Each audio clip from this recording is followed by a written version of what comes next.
Hola a todos, bienvenidos. Hoy voy a estar explicando un poquito la situación actual del oro y con algunos documentos soportes que me han parecido bastante interesantes. Vamos a empezar primero con uno del el Banco Central Europeo, que ponía en este gráfico, el gráfico A.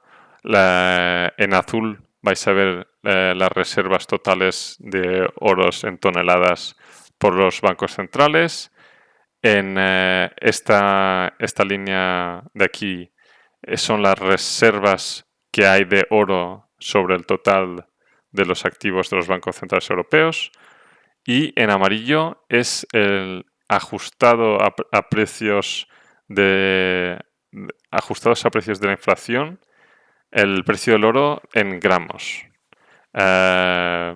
Así que básicamente lo que más llama la atención es la reducción del oro por parte de los bancos centrales, que pasó de los 60 a en torno al 57% a los 17% actuales. Lo que significa que básicamente la mayoría de los bancos centrales están ahora mismo manteniendo moneda fiat, básicamente, o deuda de otros países. Y así que estaríamos un poco más expuestos que anteriormente. Y bueno, y por otro lado, es curioso ver que el precio real del oro en gramos, pues estaría otra vez a los mismos niveles que vimos en la crisis financiera y a la crisis de los 70, cuando hubo las inflaciones de caballo. Así que bueno, ahora que estamos en inflaciones de caballo también, la última vez que vimos estos precios fue en una crisis y la otra vez también. Pues bueno, lo que anticipa a momentos un poco de inestabilidad. Luego, en la columna B, podemos ver el consumo del oro y por dónde viene. Vamos a ver que más o menos la columna verde arriba es lo que vendría a ser el consumo de oro a través de tecnología, que venía a ser del 10%, ahora cada vez es menos, pero se sigue usando para la tecnología, el oro. Luego lo que serían las joyas, los rectángulos naranjas. Luego en amarilla lo que sería inversión, tanto en monedas como en lingotes de oro y otros. Y luego en azul los bancos centrales. Lo que llama más la atención es que básicamente el que más se ha incrementado son los bancos centrales en los últimos, sí, desde 2010 hasta el 24. Luego, en esta imagen es bastante curioso porque en el Banco Central Europeo le preguntaban a otros bancos cuál era su visión del oro y la gente, por ejemplo, iba respondiendo del 90 al 80% que el oro era un valor refugio para estos bancos centrales.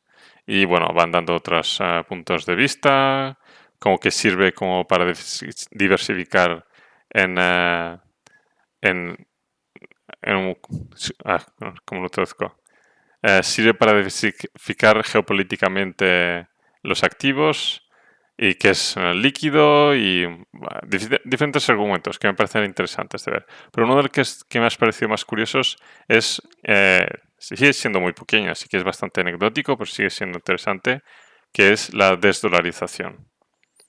Y en estos últimos años que Trump ha dañado tanto las relaciones con países vecinos como Canadá o México o incluso en la Unión Europea, con todo el conflicto que ha habido en Groenlandia y todos los roces que ha habido con el presidente de Francia y muchos otros presidentes, incluida España también, pues no me extrañaría que hubiese bancos centrales de otros países que se plantearan desdolarizar, ya que mi relación no es tan buena con los Estados Unidos, pues ¿para qué voy a estar manteniendo dólares que pierden cada año valor a través de emitir cada vez más y más y imprimir cada vez más y más? ¿Y por qué no estaría yo como Banco Central Europeo teniendo reservas de oro en lugar de en dólares? Y bueno, me ha parecido curiosa esta imagen. Luego estaría por parte del World Council cuál es un poquito parecido a lo que hemos visto antes, pero es de un desde un poquito antes. O sea, aquí veníamos desde los 2000, la demanda de oro, hasta el 26. Y vemos que es curioso que en los 2000 veníamos de sería casi un 80% la demanda de oro venía a ser joyas. Cuando ahora vemos que es una parte muy pequeña, no sé, se da un cuarto o algo así. O sea, pero también hay que tener en cuenta que la demanda de las joyas va muy ligada a la población mundial. Y las mayores reservas de oro en joyas, por razones culturales, se encuentran en China y en India. Y vimos que, sobre todo en los 2000, ambos países están creciendo mucho en términos de población. Y estos últimos años, China ha hecho un pico y India sigue creciendo, pero vamos a ver hasta cuándo sigue creciendo. Así que por eso yo creo que principalmente vemos que hay un decrecimiento de la demanda en joyas de oro en parte de consumo de oro. Y ahora vemos que la mayoría viene a ser inversiones, que es el verde clarito, ETFs, que es este azul más oscuro, que en algunos meses son ventas, y luego los bancos centrales que pasaron de vender antes de la crisis del 2009 a ahora comprar después de la crisis del 2009. Y solo para dar, un pequeño paréntesis, para dar una perspectiva, más o menos en el mundo hay por persona entre 20 y 30 gramos de oro por persona. Y hay que tener en cuenta que más o menos un anillo de una boda es eso, más o menos de 20 a 30 gramos de oro. Así que bueno, es gracioso para verlo como comparativa. No estoy diciendo que esté completamente ligado, pero obviamente hay una relación. Y también hay que tener en cuenta que no todo, o sea, de esos 20 a 30 gramos, no todos son joyas. Creo que hay más o menos como unos 10 gramos que los tienen los bancos centrales europeos, los bancos centrales de los países. Luego hay otra parte que son joyas, otra parte que son varas, lingotes, perdón, y otros. Y bueno, solo para dar un poco la picture, creo que está bien. Vamos a ver otro gráfico. Estos son gráficos que he hecho yo con información del World Council. Para la demanda viene a ser la misma historia que antes. Lo que me pasa es que he añadido un poquito también los 2026 Q1 y Q2. Y aquí he añadido el neto. En naranja veis la demanda y en azul veis la oferta y en verde el neto. En azul está el precio del oro, como ha ido evolucionando. Que bueno, aún así vemos que durante el COVID fue el año que hubo la mayor diferencia entre producción y consumo y aún así subió el precio, que es llamativo. Y luego, por otro lado, que me parecía que es por eso un poco que he hecho esta pestaña, es por la oferta de oro. Hay que tener en cuenta que el oro, una muy grande proporción de la oferta viene por parte del reciclaje. Y si vemos aquí, esta línea azul es la producción total de oro por año. Luego en azul vemos la que es extraída a través de minas. Y luego aquí en naranjita vemos la que es reciclada. Justamente los años después de la crisis financiera es cuando más se recicló oro y es porque había más gente que está más dispuesta a vender oro, porque sobre todo cuando los precios suben, pues hay más gente dispuesta a reciclar oro, básicamente. Así que no me extrañaría que a partir del 2026, que han subido tanto los precios, aumentase bastante también la proporción de reciclaje de oro. Y eso sería por esta pestaña.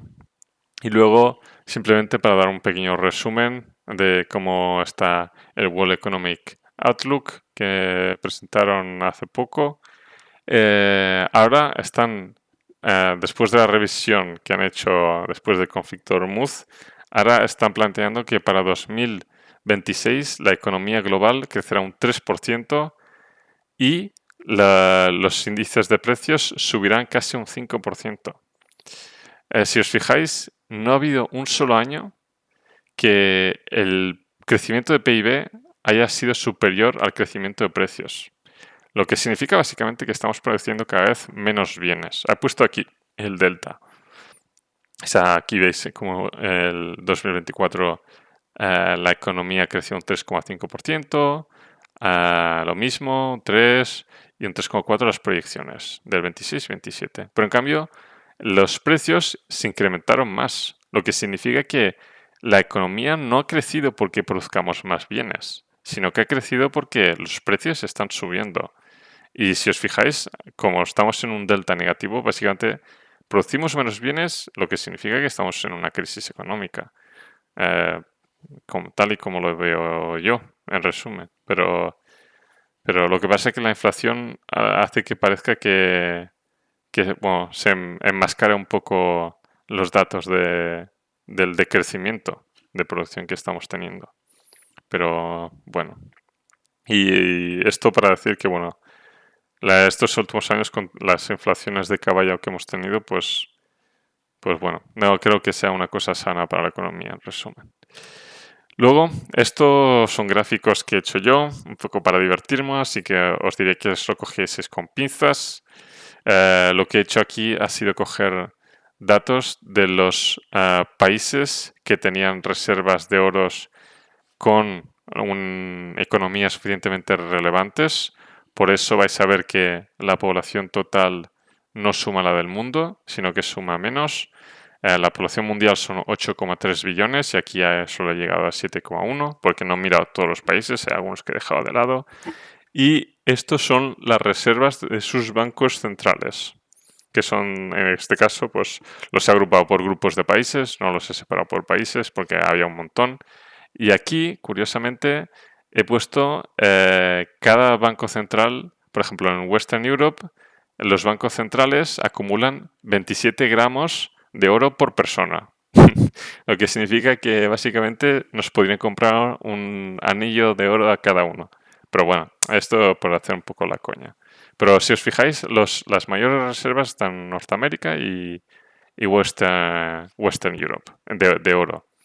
Luego está Central and Eastern Europe, que tiene un 10 gramos, y otros. Y aquí viene a ser lo mismo, pero agrupado por renta un poco, en lugar de por geográficamente. Y aquí vemos como High Income está en 18 gramos y otros. Aquí básicamente he hecho lo mismo, pero lo he separado por las mayores economías. En esta columna aquí, la primera veis el PIB, la segunda columna aquí es las reservas en toneladas de oro, esta columna es las reservas de oro en dólares, esta de aquí sería las reservas totales y esta de aquí sería las reservas que no son en oro y esta de aquí, la última, sería qué es el porcentaje del oro en el total de las reservas. Y bueno, me llama un poco, por eso he marcado algunas en rojo. Las que he marcado en rojo son porque tenían menos de un 10% de sus bancos centrales tenían activos en oro, que me ha llamado un poco la atención, sobre todo porque hay algunos de estos países que no es que sean muy amigables con los Estados Unidos y muchos de estos están muy expuestos al dólar.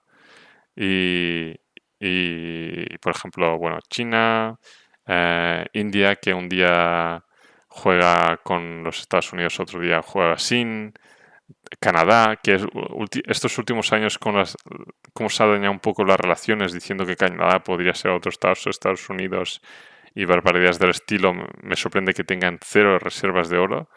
Y bueno, y otros países como Brasil, que siempre intentan jugar a más neutral, y muchos otros. Incluso países de la Unión Europea como Noruega, que tiene solo un 1%, pero bueno. Y también he añadido aquí un poco las operaciones que ha habido en los últimos trimestres. como por ejemplo compras por parte de China y por parte de Brasil, ¿qué más? Por parte de Polonia y bueno, ventas. También hay que tener en cuenta que las ventas por parte de Rusia es seguramente a causa de la guerra, se tienen que financiar de alguna manera y, y bueno, al final también quería presentar un poco que no me extrañaría que parte del incremento de demanda de oro viniese por parte de los bancos centrales que quisieran de dolarizar. Y, y bueno, ese sería un poco lo que quería exponer. Espero que os haya agradado y nos vemos en los próximos vídeos. Adiós.